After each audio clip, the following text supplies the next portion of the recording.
Gaza conflict in the bottom box, and Trace has more for us and an update on exactly what's going on there right now. Yeah, Israeli forces pushing forward with their offensive against Hamas militants in the Gaza Strip. Today, the two sides met face-to-face in fierce street battles just outside Gaza City. Now, check out this video of Israeli soldiers coming under fire. Now, the current conflict, just one of many dangerous missions for Israeli ground and air forces.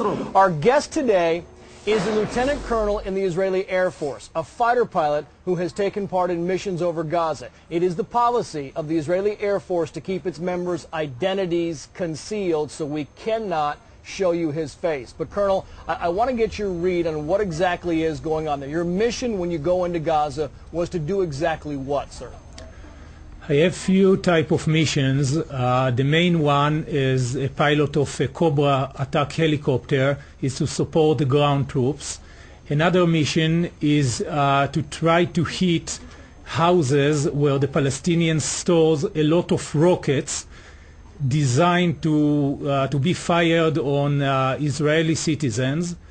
And by doing this, I am doing every effort, starting from the briefing and in the air, to minimize hitting uninvolved civilians. By the way, one can wonder if a family that store rockets at their home is really uninvolved.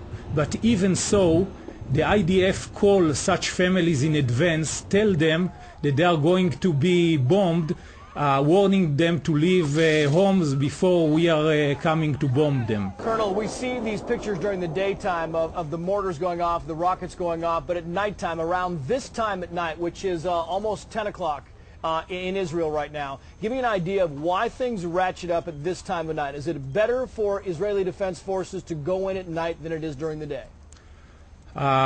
The IDF can continue his operation day and night. I think that during the night we are trying to advance faster because less civilians are in the streets and the hazard to hit them is lower.